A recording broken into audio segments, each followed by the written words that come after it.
بسم اللہ الرحمن الرحیم۔ معزز سامعین حاضرین، السلام علیکم ورحمۃ اللہ وبرکاتہ۔ اللہ تعالیٰ کی ذات کو پہچاننا ہر انسان پر لازم ہے اور اللہ تعالیٰ کی عبادت کرنا ہر بندے پر لازم ہے۔ جس طرح قرآن پاک میں ہمیں ہدایات دے دی گئی، ہر زمانے میں اللہ تعالیٰ نے انبیاء کرام کو بھیجا، بعض انبیاء کرام کو کتابیں بھی عطا فرمائی۔ 4 آسمانی کتابیں بڑی ہیں، قرآن پاک ان میں سب سے زیادہ افضل ہے۔ تو انبیاء کرام سے سن کر، صحابہ کرام سے سن کر ہم اپنے عقائد کو مضبوط کرتے ہیں اور رب کی بارگاہ میں ہم اپنا ایمان پختہ کرتے ہیں۔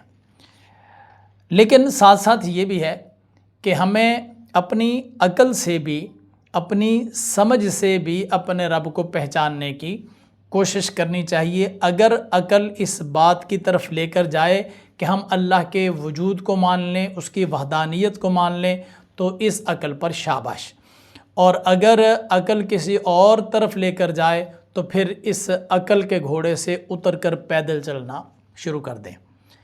اسی سلسلے میں ایک بڑھیا خاتون کا قصہ میں آپ کو سنانا چاہتا ہوں۔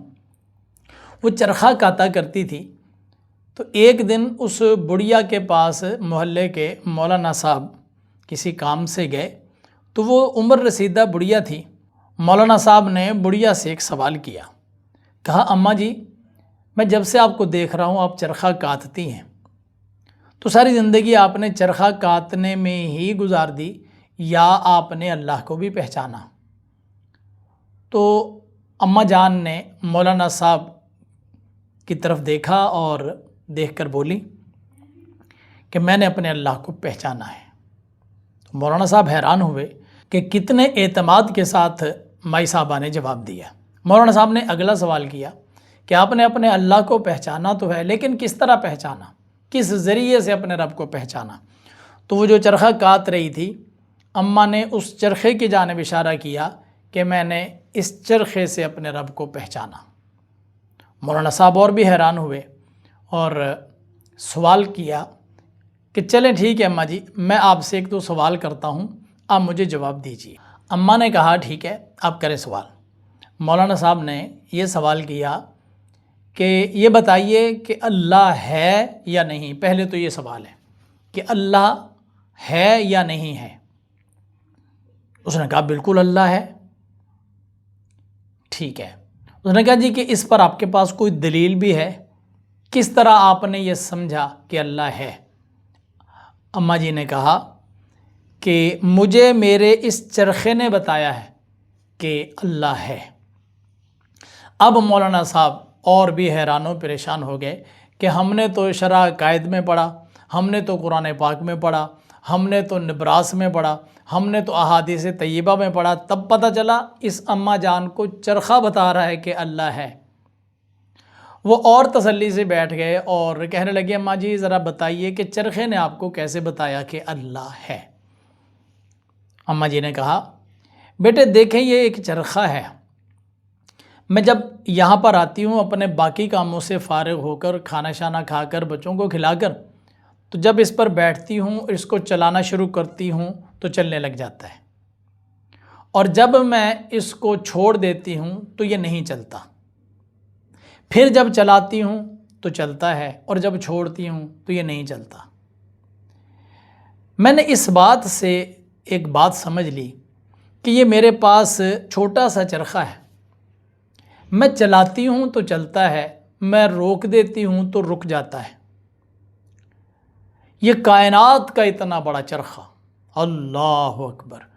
وہ کہتی کہ روز سورج چڑھتا ہے اور غروب ہوتا ہے، رات کو چاند آتا ہے اور چلا جاتا ہے، کائنات میں سب انسانوں، جنات، فرشتوں اور جانوروں کو ان کی حیثیت کے مطابق ان کا رزق ملتا ہے، دریاؤں میں مچھلیوں کو رزق ملتا ہے۔ اتنی بڑی کائنات اور اس کا یہ نظام بغیر چلانے والے کے کیسے چل سکتا ہے؟ جب ایک میرا یہ چھوٹا سا چرخہ یہ کسی چلانے والے کا محتاج ہے اور اس کے بغیر نہیں چل سکتا، تو کائنات کا اتنا بڑا چرخہ یہ کیسے چل سکتا ہے کسی چلانے والے کے بغیر؟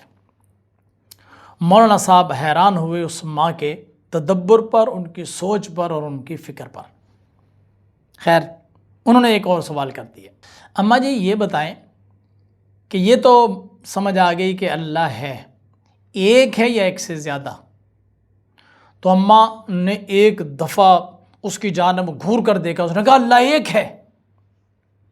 کہا اماں کے جلال کو دیکھ کر مولوی صاحب بھی ڈر گئے۔ تو مولوی صاحب نے کہا اماں جی آپ نے پہچان لیا کہ اللہ ایک ہے، لیکن یہ بتائیے کہ اللہ ایک کیسے ہے، دلیل کیا آپ کے پاس؟ اماں جی نے کہا میری دلیل میرا چرخہ ہے۔ اب مولانا صاحب اور حیران ہوئے کہ ہماری کتابیں، ہمارا قرآن، ہمارے فلسفے، ہماری اسلامیات اور اماں کا چرخہ۔ تو پوچھنے لگے اماں جی چرخے نے کیسے بتایا، آپ نے چرخے سے کیسے یہ بات سمجھی کہ اللہ ایک ہے اور ایک سے زیادہ نہیں؟ اس نے کہا دیکھیں مولانا صاحب، مولوی صاحب جب میں آتی ہوں، اس پر بیٹھتی ہوں، چلانا شروع کرتی ہوں تو میری مرضی ہے، جب میں اس کو سیدھے چکر چلانا چاہتی ہوں جتنا چلاتی ہوں تو اتنا سیدھا چلتا ہے، اور جب میں اس کو الٹا چلاتی ہوں تو الٹا چلتا ہے، جب میں روکتی ہوں تو رک جاتا ہے۔ تو میں اکیلے مالک ہوں نا چلانے والی، اس لیے چل رہا ہے۔ اگر فرض کریں کہ میرے ساتھ کوئی اور بھی ہو جو اس چرخے کا مالک ہو اور خود مختار ہو، تو اس کی دو ہی صورتیں ہیں نا، کہ جدھر کو میں چلا رہی ہوں وہ بھی ادھر کو چلانا شروع کر دے، تو دو کی طاقت مل کر جب ایک ہی طرف کو زور لگائے گی تو چرخہ اپنی ہمت، بساط اور طاقت سے زیادہ تیز چلنا شروع ہو جائے گا اور ٹوٹ پھوٹ جائے گا۔ اور اگر وہ دوسری عورت جو دوسری بھی اگر اس چرخے کے مالک ہو اور خود مختار ہو، تو اگر میں اس کو دائیں چلانا چاہوں اور وہ چاہے کہ وہ بائیں چلائے، اب طاقت اس کے اندر بھی اتنی ہے، ملکیت اس کے اندر بھی اتنی ہی ہے جتنی میرے اندر ہے، اور وہ چلا بھی لے، تو مجھے بتائیے ایک چرخہ ایک ہی وقت میں دو جانب چل سکتا ہے؟ ایک پہیہ ایک وقت میں دو جانب گھوم سکتا ہے؟ اگر گھمائیں گے اور فرض یہ کیا ہوا ہے کہ دونوں ہی مالک ہیں اور دونوں میں طاقت ہے، تو سوائے اس کے اور کچھ نہیں ہوگا کہ چرخہ ٹوٹ جائے گا۔ تو جب کائنات کا ایک چرخہ، اس کا مالک ایک ہو تو وہ چلتا ہے، دو ہوں، ایک سے ایک بھی اگر زیادہ ہو گیا تو یہ کائنات، یہ چرخہ چھوٹا سا چرخہ یہ نہیں چل سکتا، تو اس کائنات کا اتنا بڑا چرخہ، اس کے چلانے والے ایک سے زیادہ کیسے ہو سکتے ہیں؟ تو مولانا صاحب بیٹھے اپنی زبان میں یہ پڑھ رہے تھے، لو کان فیہما آلہۃ الا اللہ لفسدتا۔ ہم نے تو قرآن پاک کی ان آیات میں پڑھا ہے اللہ تعالیٰ نے اس مائی صاحبہ کو کیسا شرح صدر عطا کر دیا کہ بات وہی ہے جو قرآن پاک میں ہے، لیکن اماں جان کو ان کے اس چرخے سے سمجھ آ گئی۔ تو اللہ تعالیٰ اگر دل کو روشنی دے دے تو پھر چرخے سے بھی ہدایت مل جاتی ہے، اور اگر اس کی توفیق نہ ہو تو پھر قرآن سے بھی ہدایت نہیں ملتی۔ اللہ کریم ہمیں اپنی ذات اور اپنی صفات کو سمجھنے کی، اس پر ایمان رکھنے کی، اس کے محبوب پاک صلی اللہ علیہ وسلم کی شان کو سمجھنے کی، ان کا ادب اور احترام کرنے کی توفیق عطا فرمائے۔ السلام علیکم ورحمۃ اللہ وبرکاتہ۔